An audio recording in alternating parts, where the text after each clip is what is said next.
Good evening friends, कैसे हो आप सब लोग। आई होप कि आप सभी अच्छे होंगे। तो उसके पहले मैंने एंशियंट हिस्ट्री के कुछ क्वेश्चन लिए थे, ठीक है। तो मैंने दो क्वेश्चन लिए थे, बट हम क्या करेंगे, एक कंसेप्ट है अप्रॉक्स 20 क्वेश्चन लेंगे ताकि वो चैप्टर तुम्हारा दिमाग में अच्छे से तरीके से घुस जाए, ठीक है। तो सबसे पहला क्वेश्चन है, मौर्य साम्राज्य की स्थापना किसने की थी। मौर्य साम्राज्य की स्थापना किसने की थी। तो देखो, जो मौर्य साम्राज्य की स्थापना थी, ठीक है, पहले कहानी सुनो। देखो, जो हमारा कौन सा था, इसके पहले हमारा कौन सा डायनेस्टी था, हर्यक, ठीक है, हर्यक वंश था, ठीक है, जिसकी स्थापना किसने की थी, बिंदुसार, ठीक है, बिंदुसार ने, बिंदुसार नहीं बिंबुसार, ठीक है। हर्यक वंश की स्थापना किसने थी, बिंदुसार। और उसके बाद इसकी जो हर्यक वंश का जो अंतिम शासक है उसकी मृत्यु हो जाती है, ठीक है। उसके बाद हमारा क्या आ जाता था, महाजनपद आए। महाजनपद में अलग अलग जनपद थे, उन अलग अलग जनपद के बाद हमारा कौन सा एम्पायर आता है, मौर्य साम्राज्य, ठीक है, मौर्य साम्राज्य आता है। तो इसकी स्थापना कौन करता है, इसकी स्थापना हमारा कौन से करता है, चंद्रगुप्त मौर्य करता है। चंद्रगुप्त 323 BC में, ठीक है, इसकी स्थापना करता है। किसको हराकर, तो देखो, जब हमारा क्या हुआ था, जब हमारा अलेक्जेंडर भारत आ रहा था, ठीक है, अलेक्जेंडर भारत आ रहा था, तो यहाँ की कुछ पहाड़ों में लगने वाली जो ट्राइब्स थी वो अलेक्जेंडर को पूरा लड़ रही थी, ठीक है। क्योंकि अलेक्जेंडर एक समय में ठीक हेनरी दारा या दारा थर्ड बोलते हैं, ठीक है, डोरियो बोलते हैं इंग्लिश में, हिंदी में क्या बोलते हैं, दारा थर्ड।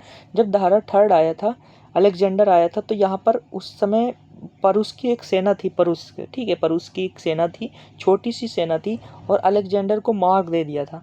तो अलेक्जेंडर समझ गया था कि यहाँ की सेना बहुत ही ताकतवर है, ठीक है, क्योंकि अलेक्जेंडर की जो सेना थी वो नॉर्मल मैदान में लड़ने के लिए कैपेबल थी, लेकिन पहाड़ों पर लड़ने के लिए कैपेबल नहीं थी। और बीच में एक नदी पड़ती थी इंडस, उसको पार करके हमारा इंडिया आता था, ठीक है। लेकिन उस टाइम पे क्या था, नहीं आ पाया था।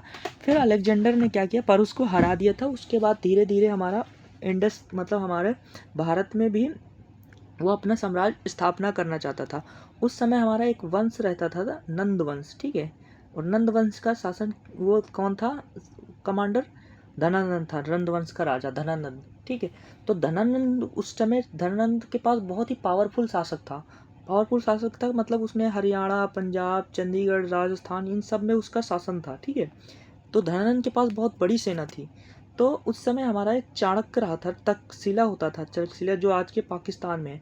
वहाँ पर बड़े बड़े भारत दूसरे देश के लोग वहाँ पर शिक्षा लेने आते थे।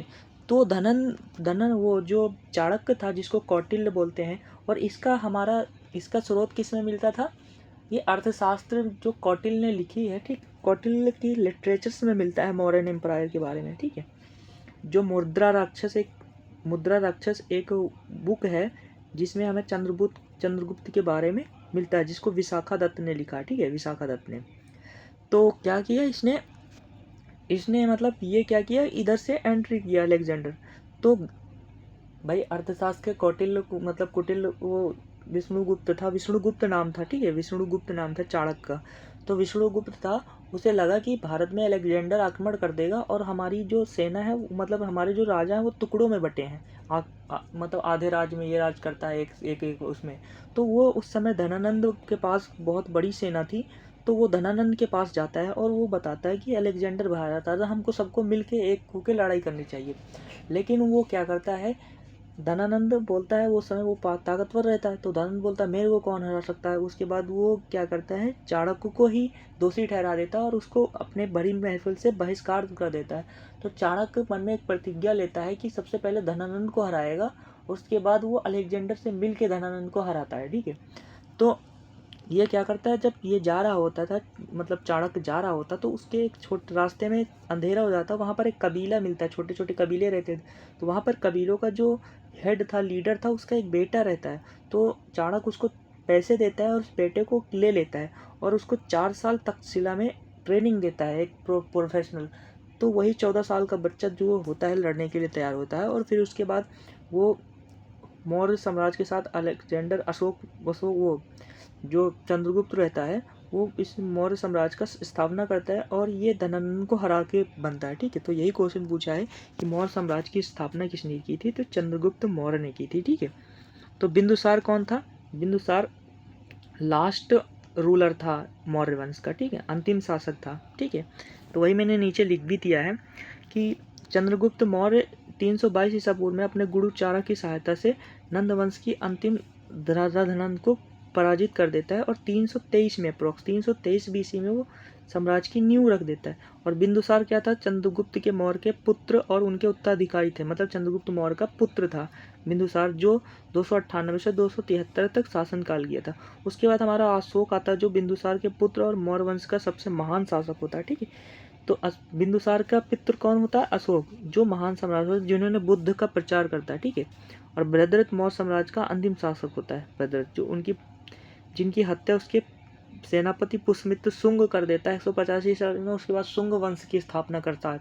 ठीक है, नेक्स्ट क्वेश्चन है हमारा, चाणक्य के इतिहास के अन्य नामों से जाना जाता है। तो मैंने बताया था चाणक्य को विष्णुगुप्त के नाम से जाना जाता है। ठीक है, विष्णुगुप्त या फिर कौटिल्य। ठीक है, कौटिल्य के नाम से जाना जाता है। ठीक है, तो यही लिखा है, चाणक्य को किस नाम से जाना जाता है, चाणक्य का वास्तविक नाम उनके घर वालों ने क्या रखा था, विष्णुगुप्त का, और इसे कौटिल्य के नाम से जाना जाता है। और ये इकोनॉमिक्स की रचना भी करता है, अर्थशास्त्र के रचयिता भी होते हैं। अगला भट्ट स्वामी कौन होता है, भट्ट स्वामी एक कमेटेटर होता है, जो अर्थशास्त्र का कमेट होता है, जिसकी अर्थशास्त्र पर प्रतिदीपंचिका नामक टीका लिखी है। ठीक है, और राजशेखर एक प्रतिहार वंश का काव्यशाली नाटककार होता है, जिसकी काव्य मीमांसा और कर्पूर मंजरी राजशेखर के। और विशाखा दत्त मैंने बताया था मुद्रा राक्षस नामक एक वो लिखी थी, जिसमें मौर्य साम्राज्य के चंद्रगुप्त के उसके बारे में जानकारी मिलती है, लिटरेचर्स के बारे में। नेक्स्ट, यूनानी शासक जो निकेटर और चंद्रगुप्त मौर्य के बीच आया था। ठीक, तो 305 में सेल्यूकस निकेटर को हरा, मतलब सेल्यूकस निकेटर आया था, और सेल्यूकस निकेटर की बेटी से ही चंद्रगुप्त मौर्य शादी करता है। ठीक है, तो यही लिखा है 305 में क्या था, 305 में चंद्रगुप्त मौर्य और सिकंदर के पूर्व सेनापति सेल्यूकस निकेटर को पराजित किया। इसके बाद सेल्यूकस निकेटर अपनी पुत्री हेलेना के साथ चंद्रगुप्त का विवाह कर दिया। ठीक है, तो हेलेना थी चंद्रगुप्त की एक, चंद्रगुप्त ने 2 शादी की थी, एक हेलेना से की थी और एक और किसी और से की थी। ठीक है, 326 में क्या, सिकंदर और पंजाब के राजा पोरस के बीच में हाई स्पीच का युद्ध हुआ था, झेलम का युद्ध, जिसे झेलम नदी के किनारे हुआ था, जिसको झेलम का युद्ध भी कहा है। इसको मैंने बताया था, पोरस का युद्ध हुआ था, अलेक्जेंडर मतलब सिकंदर के बीच में पोरस का युद्ध हुआ था, जिसमें सिकंदर जीत जाता है। ठीक है, पोरस से। और 261 में क्या हुआ था, कलिंग का युद्ध हुआ था। ठीक है, 261 ईसा पूर्व में, जिसमें उसके कलिंग के युद्ध के बाद अशोक को पता चल जाता है इस जीवन में सुख चाहिए, तो फिर वो क्या अपना देता है, बौद्ध धर्म को अपना देता है 261 में। और 315 ईसा पूर्व में चंद्रगुप्त मौर्य का विस्तार भारत में फैल जाता है। ठीक है, नेक्स्ट, मेगास्थनीज किसके शासनकाल में आया था। ठीक, तो मेगास्थनीज चंद्रगुप्त के शासनकाल में आया। इसकी एक पुस्तक ही, जिसको मैंने कल बताया था, इंडिका पुस्तक लिखी थी। ठीक है, कौन सी पुस्तक, इंडिका पुस्तक लिखी थी। ठीक, तो वही सब मैंने बता दिया। अगला, चंद्रगुप्त मौर्य के जीवन अंतिम किस, चंद्रगुप्त मौर्य ने अंतिम जीवन किसने अपनाया, जैन धर्म को, लेकिन अशोक ने बौद्ध धर्म को अपनाया था। ठीक है, तो याद रखना, चंद्रगुप्त मौर्य जैन धर्म को अपनाया था और अशोक बौद्ध धर्म को अपनाया था। और ये वही लिखा ना, बौद्ध धर्म को अपनाया था सम्राट अशोक कलिंग के युद्ध के बाद। ठीक है, अगला हमारा क्वेश्चन है, बिंदुसार के यूनानी लेखक का नाम पुकारा था। बिंदुसार ने कौन से, तो बिंदुसार एक यूनानी लेखक के नाम द्वारा, यूनानी लेखकों के द्वारा किस नाम से पुकारा जाता था, तो बिंदुसार को यूनानी लेखक अमित्रघात कहते थे। ठीक है, किस क्या बोलते थे, अमित्रघात, क्योंकि वो शत्रुओं को नाश करने वाला होता था। अमित्रघात का मतलब शत्रुओं को नाश करने वाला होता है। ठीक है, और प्रियदर्शी किसको बोलते थे, सम्राट अशोक को। ठीक है, क्योंकि यह देखने में सुंदर एवं प्रिय होता था और उसे प्रियदर्शी भी कहा जाता था। ठीक, और शकादित्य को गुप्त वंश के कुमार गुप्त का प्रथम उपाधि दी थी, जो नालंदा विश्वविद्यालय की क्या किया था, स्थापना की थी। तो शकादित्य किसने की थी, नालंदा विश्वविद्यालय की स्थापना की थी। ठीक है, और देवना प्रिय किस, सम्राट अशोक के पुत्र दशरथ को अपनाई गई उपाधि है। ठीक है, नेक्स्ट है, बिंदुसार के शासनकाल में भीषण विद्रोह हुआ था और जिसे दबाने के लिए अशोक ने भेजा था। ठीक है। तो अशोक ने भेजा था, क्या भेजा था, अशोक ने तक्षशिला भेजा था, ठीक है, अशोक को तक्षशिला भेजा था। मैंने बताया ना बिंदुसार के शासनकाल में भीषण विद्रोह हुआ था जिसको दबाने के लिए अशोक को तक्षशिला भेजा था, ठीक है। तो उस समय तक्षशिला क्या थी, अभी जो पाकिस्तान में है, ठीक है। तो बिंदुसार को तक्षशिला में विद्रोह करने के लिए भेजा था। उज्जैन किसको सम्राट बनाने, अशोक सम्राट बनने वाली पहली अवंती राष्ट्र उपराजा प्रांतीय गवर्नर थे, ठीक है। पाटलिपुत्र मैंने बताया था केंद्रीय राजधानी थी, सेंट्रल राजधानी थी, ठीक है। और तैसाली कलिंग की राजधानी थी, ठीक है, जो अशोक के युद्ध के बाद अपनाई गई थी। नेक्स्ट है सम्राट अशोक का राज्याभिषेक कब हुआ था, तो 259 में हुआ था, ठीक है। 259 में वो कितने 16 साल की उम्र में राज्याभिषेक हो गया था, कितने साल कि 259 में 273 में मृत्यु हो गई थी, ठीक है।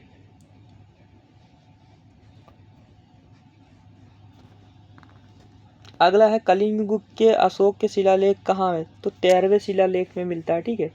कलिंग युद्ध का विवरण कौन से शिलालेख में, 13वें शिलालेख में मिलता है, ठीक है।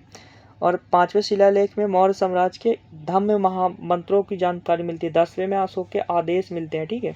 और 7वें में क्या मिलते हैं, सबसे लंबा शिलालेख है जिसमें धर्म के साहित्य गुण को उल्लेख मिला है। तो 13 में क्या मिलता है, उसके कलिंग युद्ध का विवरण मिलता है। और 5वें में मिलता है मौर्य साम्राज्य के धम्म जो बुद्ध अपनाया था, ठीक।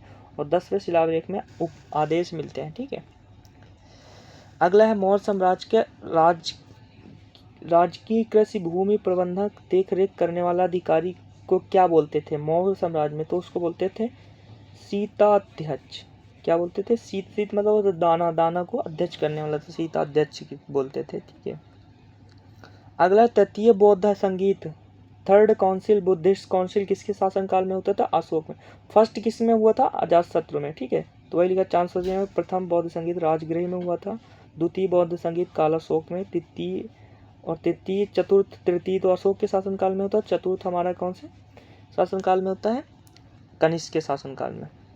तो अशोक के शिलालेख 1857 किसने पढ़ा था, तो जेम्स प्रिस ने पढ़ा था, ठीक है। देखो मैंने कल बताया था 1924 में जॉन मार्शल ने जो आर्कियोलॉजिकल सर्वे डिपार्टमेंट होता है, महानिदेशक थे, उन्होंने हड़प्पा सभ्यता की खोज की थी।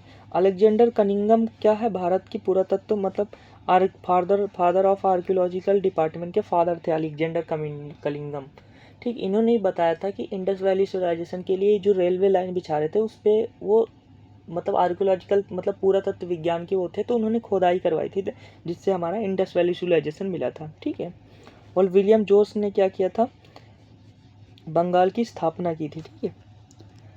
अगला है अशोक द्वारा उत्तर भारत जैसे सावनगढ़ी के शिलालेख किस में मिलता है, तो उत्तर से पश्चिम मतलब राइट से लेफ्ट की ओर जो लिखी जाती थी उसको बोलते थे ब्रह्मी लिपि, ठीक है, नहीं खरोष्ठी लिपि, कौन सी खरोष्ठी लिपि। अगला हमारा है कौटिल्य अर्थशास्त्र के अनुसार मौर्य काल का गुप्तचर विभाग को कहा जाता है, तो उसको बोलते हैं महाआत्मास्प्र, ठीक है। तो ये तुम लोग पढ़ लेना, ठीक है। अगला हमारा लास्ट क्वेश्चन है मौर्य काल की शिक्षा में सबसे प्रसिद्ध अंतर्राष्ट्रीय कौन था, तो उस समय तक्षशिला प्रसिद्ध था, ठीक है। तक्षशिला, नालंदा तो बिहार में स्थित है जो बौद्ध विद्यालय के गुप्त काल में हुआ था, ठीक है। मौर्य काल के बाद नालंदा प्रसिद्ध था, ठीक है। तो आई होप कि आप लोगों को 15 क्वेश्चन थे समझ में आए होंगे। वीडियो अच्छी लगे तो लाइक करना, सब्सक्राइब करना, कमेंट करना। जय हिंद।